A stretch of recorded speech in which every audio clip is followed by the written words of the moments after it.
ಇಡೀ ಒಂದು ಸಾಹಿತ್ಯ ಪರಂಪರೆಯ ಒಂದು ಸಾಕ್ಷಿ ಪ್ರಜ್ಞೆಯಾಗಿ ನಿಂತಹ ಡಾಕ್ಟರ್ ರಮಾಕಾಂತ್ ಜೋಶಿಯವರ ಬಗ್ಗೆ ಅದರ ಕುರಿತು ನೀವು ಬರೀಬೇಕು ಅಂತ ನಾನು ಅವರ ಬಗ್ಗೆ ನುಡಿನಮನ ಸಲ್ಲಿಸಬೇಕಾದ್ರೆ ಒಂದು ಕಡೆ ನಾನು ಹೇಳಿದ್ದೆ.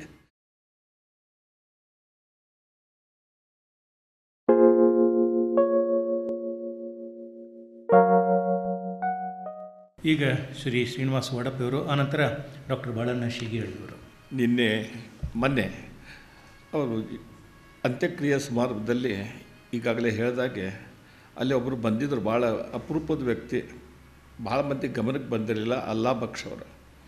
ಆ ಅಲ್ಲಾ ಬಕ್ಷ್ ಅಂತಂದರೆ ಜಿ ಬಿ ಅವರಿಗೂ ಮತ್ತು ನಮ್ಮ ರಮಾಕಾಂತ್ ಜೋಶಿಯವರಿಗೂ ಆ ಪರಂಪರೆಯನ್ನು ಎಲ್ಲವನ್ನೂ ಬಲ್ಲವರಾಗಿದ್ದರು. ಅಂಥ ಒಬ್ಬ ಮನುಷ್ಯ ಅಲ್ಲಿ ಬಂದು ಯಾವುದೂ ಗೊತ್ತಿಲ್ಲದ ಹಾಗೆ ಹೋದ. ಆದರೆ ನಮ್ಮೆಲ್ಲರಿಗಿಂತ ಹೆಚ್ಚು ಏನಾದರೂ ವಿವರಗಳು ಬೇಕಿದ್ದರೆ ಅಲ್ಲಾ ಬಕ್ಷ್ ಅಂತೇನಿದ್ದಾನಲ್ಲ ಅವನು ಅದಕ್ಕೆ ಸಾಕ್ಷಿ. ಯಾಕೆ ಈ ಮಾತು ಹೇಳ್ತಾ ಇದ್ದೇನೆ ಅಂದರೆ 1955 ನಂತರ ಯಾವ ರಮಾಕಾಂತ್ ಜೋಶಿಯವರು ಮನೋರ್ಗಂಥ ಮಾಲೆಯನ್ನು ಪೂರ್ತಿ ತಮ್ಮನ್ನು ಕೈಯಲ್ಲಿ ತಗೊಂಡು ಕೆಲಸ ಮಾಡ್ತಾಯಿದ್ರಲ್ಲ, 55ರಿಂದ ಇಷ್ಟು ವರ್ಷಗಳ ಕಾಲ ಅವರೇನು ಕೆಲಸ ಮಾಡಿದಾರಲ್ಲ ಅದರ ಕುರಿತು ಇಡೀ ಒಂದು ಸಾಹಿತ್ಯ ಪರಂಪರೆಯ ಒಂದು ಸಾಕ್ಷಿ ಪ್ರಜ್ಞೆಯಾಗಿ ನಿಂತಹ ಡಾಕ್ಟರ್ ರಮಾಕಾಂತ್ ಜೋಶಿಯವರ ಬಗ್ಗೆ ಅದರ ಕುರಿತು ನೀವು ಬರೀಬೇಕು ಅಂತ ನಾನು ಅವರ ಬಗ್ಗೆ ನುಡಿನಮನ ಸಲ್ಲಿಸಬೇಕಾದ್ರೆ ಒಂದು ಕಡೆ ನಾನು ಹೇಳಿದ್ದೆ. ನೀವೇ ಅದನ್ನು ಬರೀಬೇಕು.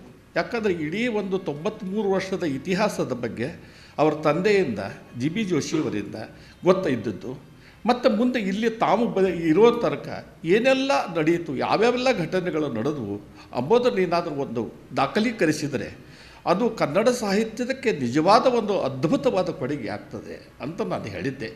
ಆದರೆ ಅವರ ವಯಸ್ಸು ಆಗಿತ್ತು. ಆದರೆ ಏನೋ ಒಂಥರ ಅವರಿಗೆ ಅದನ್ನು ಮಾಡಬೇಕು ಅಂತ ಒಂದು ಕಲ್ಪನೆ ಇತ್ತು.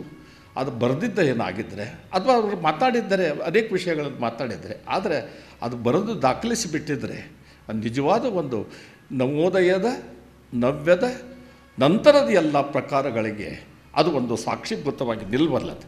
ಮತ್ತು ಇನ್ನೊಂದೇನು ಸಾಕ್ಷಿ ಅಂತ ಯಾಕೆ ಹೇಳ್ತಾ ಇದ್ದೇನೆಂದರೆ, ನಮ್ಮ ರಮಾಕಾಂತ್ ಜೋಶಿಯವರು ಪ್ರೊಫೆಸರ್ ಆಗಿದ್ದರೂ ಕೂಡ ಮಾತನಾಡ್ತಾ ಇದ್ದದ್ದು ಭಾಳ ಕಡಿಮೆ.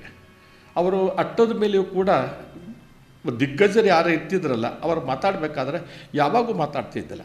ಅವ್ರು ಮಾಡೋ ಕೆಲಸ ಏನಾದರೆ ಯಾರಾದರೂ ಏನಾದ್ರು ಸ್ವಲ್ಪ ನೆನಪು ಹರಿದ್ರೆ ಪ್ರಾಮಟ್ ಮಾಡೋ ಕೆಲಸ ಅಷ್ಟು ಮಾಡ್ತಿದ್ರು, ಬಿಟ್ಟರೆ ಬೇರೆಯಾಗಿ ಮಾತಾಡ್ತಿದ್ದಿಲ್ಲ. ಭಾಳ ಕಡಿಮೆ ಅವ್ರು ಮಾತಾಡ್ತಿದ್ದು.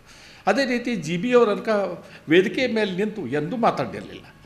ಜಿ ಬಿ ಜೋಶಿಯವರಾಗಲಿ ಮತ್ತು ಈ ರಮಾಕಾಂತ್ ಜೋಶಿಯವರು ಕೂಡ ಈ ಇತ್ತೀಚಿನ ಕಳೆದ 15-20 ವರ್ಷದಿಂದ ಮಾತಾಡೋದಕ್ಕೆ ಪ್ರಾರಂಭ ಮಾಡಿದ್ರು ಹೊರತು ಮೊದಲು ಅವರು ಎಲ್ಲೂ ವೇದಿಕೆಯ ಮೇಲೆ ನಿಂತು ಮಾತಾಡಿದ್ದು ನಾನು ನೋಡಿಲ್ಲ. ಅದೇ ಪರಂಪರೆಯನ್ನು ಸಮೀರ ಮುನ್ನಡೆಸಿದ್ದಾರೆ ಅಂತ ತಿಳ್ಕೊಂಡಿದ್ದಾರೆ. ಅವರು ಯಾವುದೇ ವೇದಿಕೆಯ ಮೇಲೆ ಬರದೆ ಹಿಂದೆ ನಿಂತು ಇಡೀ ಎಲ್ಲ ಕೆಲಸ ಆಗು ಹೋಗುಗಳನ್ನು ಮಾಡುವಂಥ ಸಾಮರ್ಥ್ಯ ಆ ಜಿ ಬಿ ಅವರಿಗಿತ್ತು. ಅದೇ ರೀತಿ ರಮಾಕಾಂತ್ ಜೋಶಿಯವರಿಗಿತ್ತು. ಅದೇ ಈಗ ಸಮೀರ್ ಜೋಶಿಯವರಿಗಿದೆ. ಇಂಥ ಒಂದು ಪರಂಪರೆ ಒಂದು ಕಟ್ಟಿಕೊಡುವಂಥ ಮನೋರ್ಗಂಥ ಬಾಲೆ ಇನ್ನೊಂದು 8 ವರ್ಷಕ್ಕೆ 100 ವರ್ಷ ಆಗ್ತದೆ, 7 ವರ್ಷಕ್ಕೆ 100 ವರ್ಷ ಕಾಣ್ತದೆ. ಅಂಥ ಒಂದು ಭವ್ಯ ಒಂದು ಪರಂಪರೆಯನ್ನು ಕಟ್ಟಿಕೊಟ್ಟ ರಮಾಕಾಂತ್ ಜೋಶಿಯವರ ಪಾಲು ಭಾಳ ದೊಡ್ಡ ಹಿರಿದಾಗಿದೆ. ಅಂಥ ಒಬ್ಬರ ಆತ್ಮಕ್ಕೆ ನನ್ನ ಮಾತುಗಳೇ ಚಿರಶಾಂತಿಯನ್ನು ಕೋರಿ ನನ್ನ ಮಾತನ್ನು ಮುಗಿಸ್ತೇನೆ.